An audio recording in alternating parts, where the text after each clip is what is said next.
Assalamualaikum warahmatullahi wabarakatuh. Salam sejahtera bagi kita semua. Halo teman-teman semuanya, perkenalkan kami dari mahasiswa-mahasiswi Institut Teknologi Sawit Indonesia. Di sini kami akan mempresentasikan materi mengenai bahasa baku dalam karya tulis ilmiah.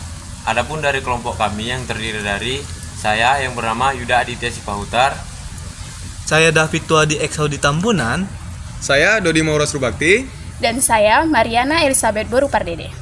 Selamat menyaksikan. bahasa baku dalam karya tulis ilmiah. Pengertian bahasa baku. Bahasa baku merupakan salah satu bahasa yang polanya tersusun secara sistematis dengan baik dan benar.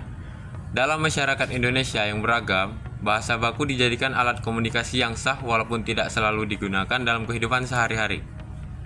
Fungsi bahasa baku yang pertama, fungsi pemersatu, yang dimana di dalam masyarakat Indonesia yang beragam, bahasa baku dipakai sebagai alat komunikasi antara satu dengan lainnya secara sah. Yang kedua, berfungsi sebagai kerangka acuan, yang dimana berperan berdasarkan bahasa yang dikodifikasi, aturan dan norma yang jelas.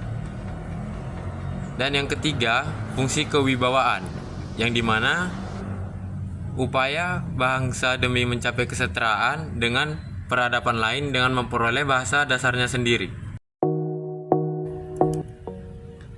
ciri-ciri bahasa baku. Apa saja sih ciri-ciri bahasa baku itu? Yang pertama, penggunaan kaidah tata bahasa. Di mana yang pertama, pemakaian awalan me. Contohnya, kata baku gubernur meninjau daerah kebakaran. Kata yang tidak baku, gubernur tinjau daerah kebakaran. Yang kedua, pemakaian kata penghubung. Kata bakunya, ia tidak tahu bahwa anaknya sering bolos. Kata yang tidak baku, ia tidak tahu anaknya sering bolos. Yang ketiga, pemakaian konstruksi sintesis atau lawan analitik. Contohnya, dari kata baku anaknya, dari kata tidak baku dia punya anak. Yang keempat, pemakaian pola frase bentuk. Predikat, aspek, plus pelaku, plus kata kerja konsisten. Contohnya, dari kata baku, surat Anda sudah saya terima. Kata yang tidak baku, surat Anda sudah saya terima. Yang kelima, menghindari unsur gramatikal. Bahasa daerah. Kata baku, dia menyewa sebuah gedung.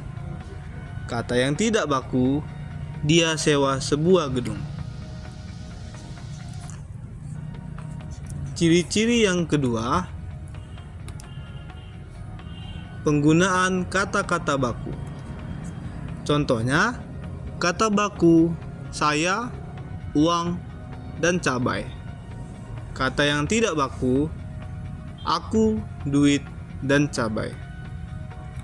Ciri-ciri yang ketiga, penggunaan ejaan resmi dalam ragam tulisan. Adapun contohnya, kata baku terburu-buru dan berlibur ke pantai. Kata yang tidak baku, terburu pangkat 2 dan berlibur ke Bali. Ciri yang keempat, penggunaan lafal baku dalam ragam lisan. Dan contohnya, kata baku kalau dan apotek. Kata yang tidak baku, kalau dan apotik.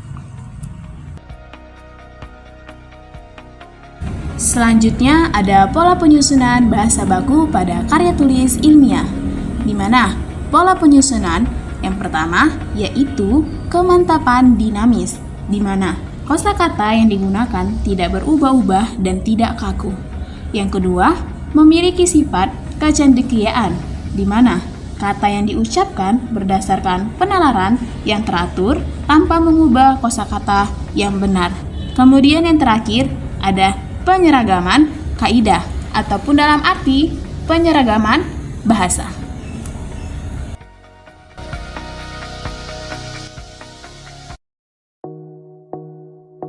Nah, kita masuk ke pembahasan selanjutnya nih, yaitu pembakuan bahasa dalam KTI. KTI itu apa sih? KTI itu adalah karya tulis ilmiah, di mana pembakuan bahasa dalam KTI ini terbagi menjadi 4, yaitu 1. Ejaan, di mana dapat diartikan sebagai penggabungan bunyi-bunyi bahasa dengan huruf yang sudah disusun dengan kata sesuai dengan KBBI. Nah, yang kedua, aspek fonologis, di mana aspek ini memfokuskan pada hal penulisan huruf, pelafalan, dan pengakroniman. Nah, yang ketiga yaitu aspek morfologis. Aspek ini memfokuskan pada hal yang menyangkut kata penghimbauan, penggabungan, pemenggalan, dan penyesuaian kosakata asing. Nah, yang keempat apa nih? Yang keempat yaitu aspek sintaksis, di mana aspek ini lebih memfokuskan pada frasa. Beberapa jenis kesalahan dalam berbahasa baku.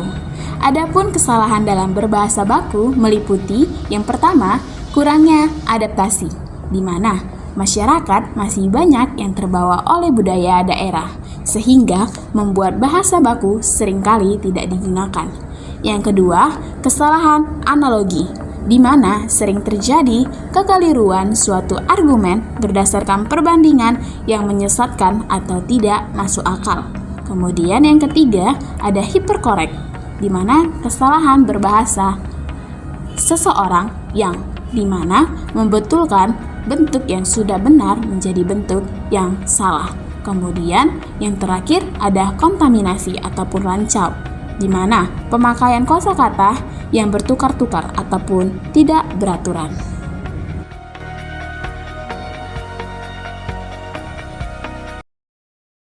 Waduh, sudah habis nih. Mungkin cukup sekian video dari kami, penjelasan mengenai bahasa baku pada KTI. Mungkin untuk pembahasan selanjutnya bisa kita bertemu di lain waktu atau di video selanjutnya. Semoga bermanfaat.